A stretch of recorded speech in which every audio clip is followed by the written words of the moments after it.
afternoon, everyone.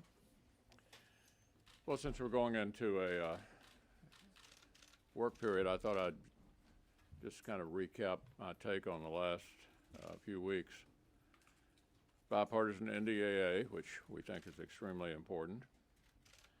And obviously, you know, we've given our Democratic friends a vote on the Udall Amendment.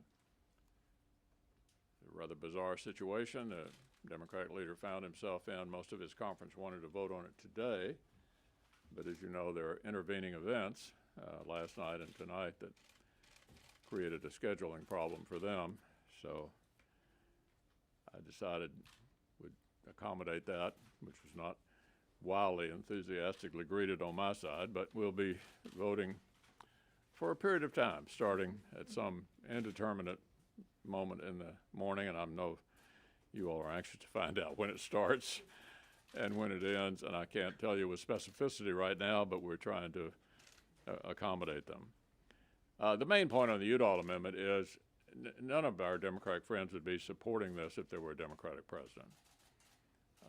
This clearly restricts administrations of both parties who we've seen take measured responses to Iranian acts of terror over the years going back to 1979 when they captured our embassy people and kept them for over a year. So this is clearly within the bounds of measured response that have not been micromanaged by Congress in the past. The War Powers Act, which every president has felt is unconstitutional, is way more flexible than the Udall Amendment. So I expect that it will be defeated. I would love to have some Democratic support, but I think this is an example of the affliction with Trump derangement syndrome. Whatever he's for, they seem to be against. We've also, even though it didn't produce a lot of interest, and I'm not blaming you for it, but we did pass an IRS bill, which I'm told is the most significant IRS reform bill in a couple of decades. We've done 11 judges during this work period, circuits, Court of Claims, and district courts. So we continue to function on the executive calendar because we've been so delayed over the last few years. That pace has been doubled since we had the opportunity to move a little more quickly after the modest rules adjustment we made a couple of months ago. On the border supplemental, maybe you know I'm not quite sure how this drama ends today as we speak, but if we were to get an amended version of the border supplemental from the House, we would table whatever was added to it and send it back. I still hope that won't be necessary and that we'll be able to finish that today. So with that, let me throw it open and see what you'd like to talk about. Yeah. Leader McConnell, are you aware of the White House offering some administrative changes to the supplemental that wouldn't require a vote but would deal with the humanitarian issue, and how would you feel about that? Well, that was my understanding. I don't know exactly what that was, but I think it was an effort by the vice president, who was put in charge of this when the president left, to be as accommodating as possible. And so I do think those suggestions were made. How those were received, I don't know. You'd have to ask somebody else. Would you be supportive of it as well? Look, I'm behind the administration on this. They've been talking for 2 months about this humanitarian crisis. It should not have been this hard to do this.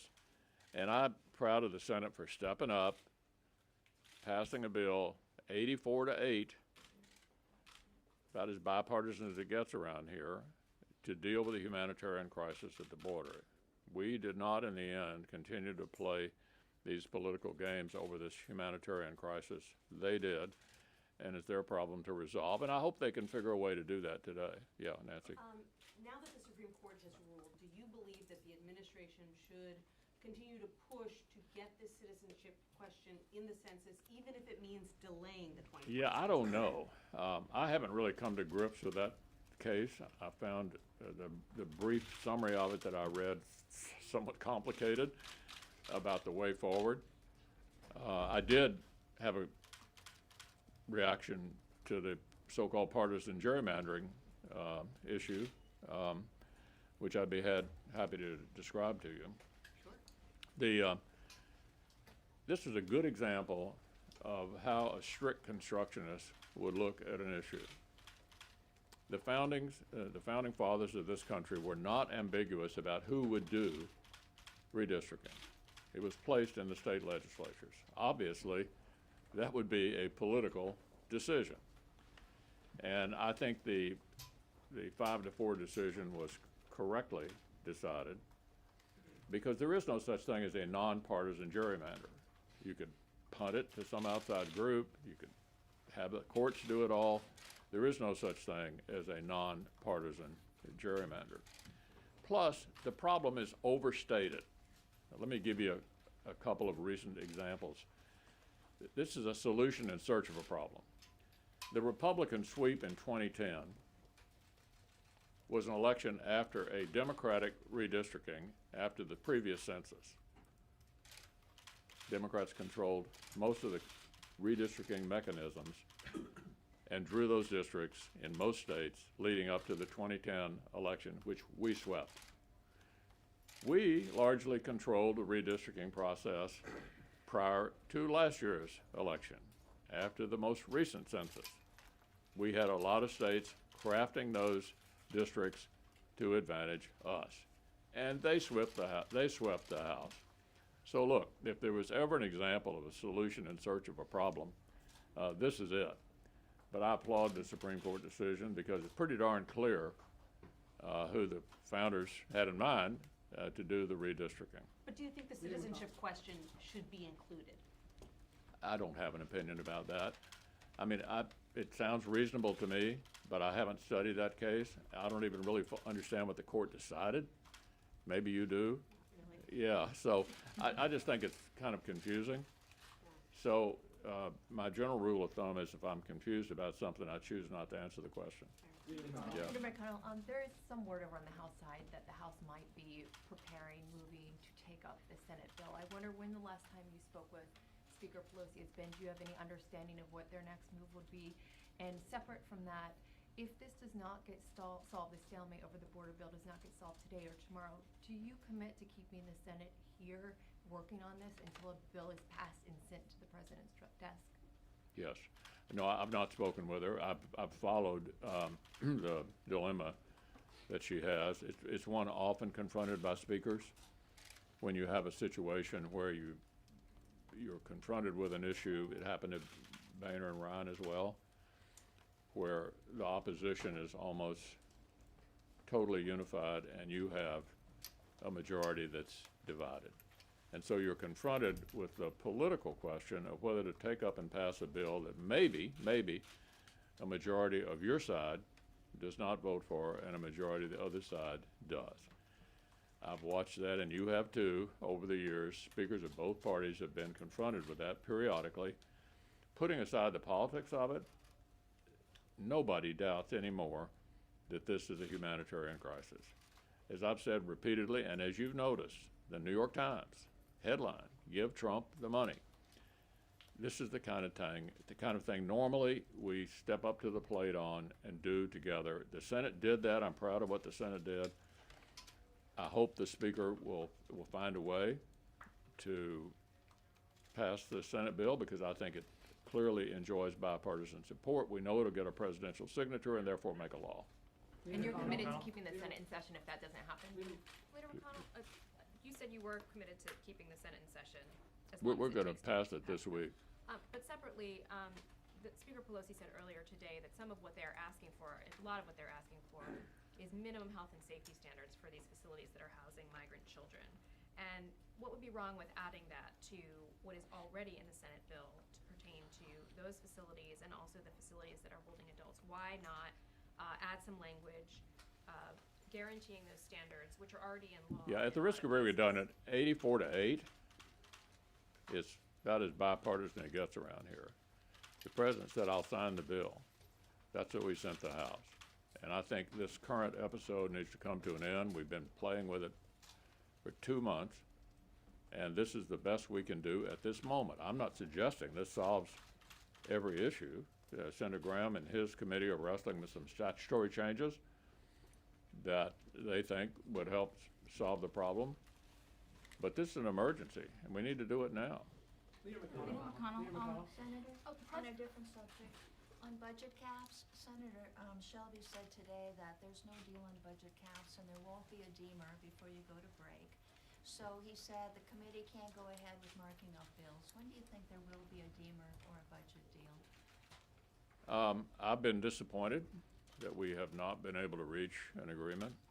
We've had a couple of meetings, and you know who the "we" is. It's Mnuchin, Mulvaney, the acting OMB director, Pelosi, myself, Schumer, McCarthy. I think it is the best of three possibilities. Obviously, I think everybody knows we don't want to go into a sequester. For those of us who are concerned about the Defense Department, that would mean a $71 billion cut at the end of the year. Completely unacceptable. Equally unacceptable is a one-year CR from a defense point of view.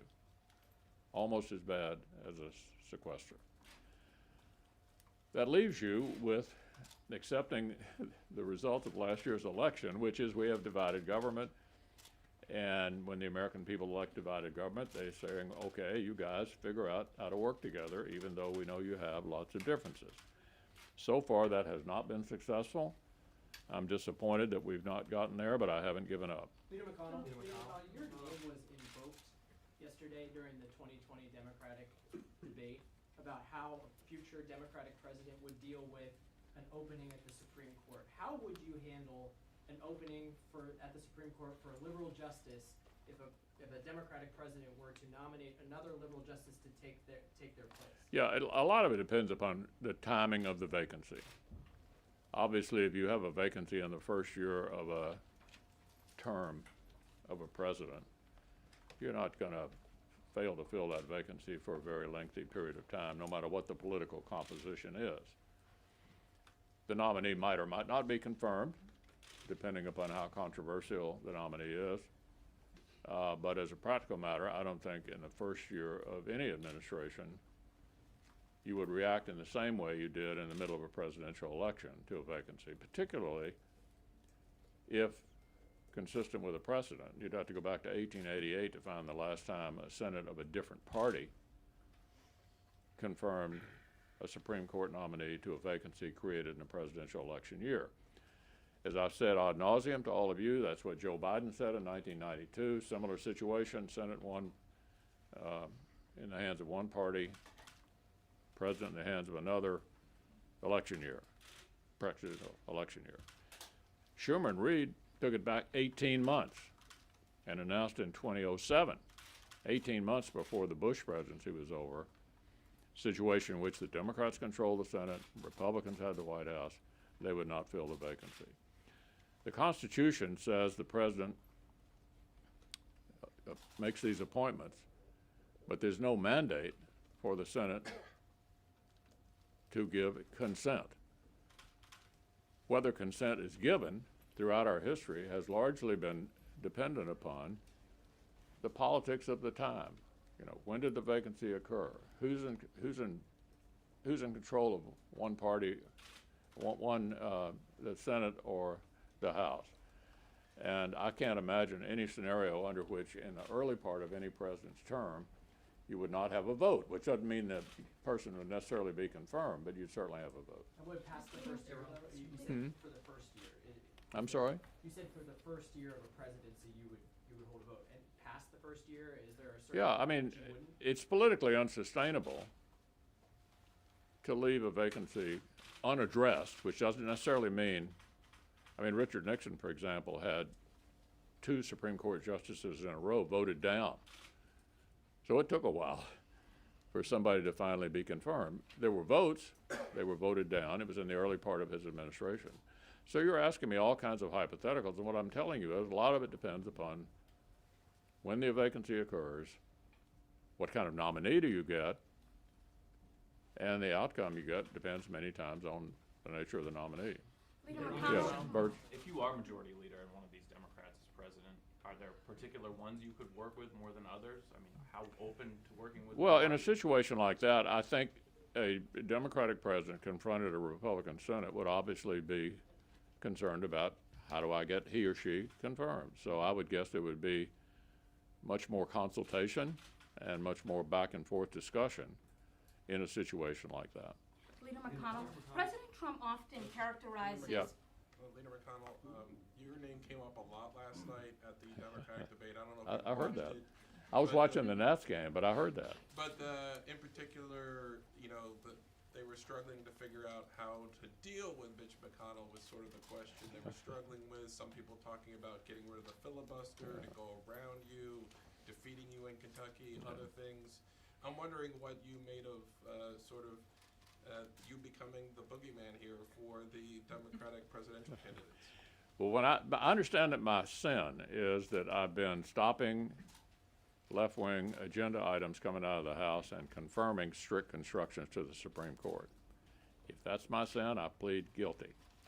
So I was thrilled to dominate the discussion last night, and I think that was a legitimate discussion to have, and I couldn't have been happier about it, and the Nats won too. Yeah. So there's a debate in the White House about undoing the last of the nuclear waivers from the Iran deal and potentially snapping back UN sanctions on Iran. If that happens, they're already violating parts of the JCPOA. It's likely they'll continuing reducing their breakout time to a nuclear weapon. So in that case, would you support the Trump administration striking nuclear sites on Iran, and does the president have the authorization to do that? I'm not quite sure what your question is, but let me just make it clear. I do think applying these economic sanctions is having an impact. That's why they're acting out. And I think the administration is handling appropriately and in a measured way the response to the acting out. The Iranians are obviously hurting as a result of the sanctions. I think that policy is a smart policy. I think it ought to continue, and I support it. I think the president made it absolutely clear that he's not interested in starting a war with Iran. I think it's laughable to suggest that he is. And given the fact that he announced that he pulled back from a more robust response last week, it's further evidence that he's not, trying to start a war here. So I think everybody would take a deep breath. This is not, in my view, any different from the situations other presidents of both parties have confronted since 1979 in dealing with the latest Iranian outrage. And so I support what the administration is doing so far. Purely as a legal matter, does he have authorization? Leader McConnell, you mentioned earlier that Senator Graham is working on changes to asylum laws and other immigration reform. If that's the case, do you believe, or would you advise the White House to delay the ICE raids that the president has announced that will begin in a week? Yeah, I don't have any advice to give them about how to deal with this situation. It's a horrendous problem, and I do believe that they're correct that U.S. law exacerbates the issue. Our difficulty anytime we try to change this law is we can't seem to get it on a bipartisan basis. So somebody told me the speaker went so far today as to suggest that it ought not to be illegal to come into the country. Really? Maybe that was just inartfully expressed, but it ought to be a crime to make an illegal entry. Yeah.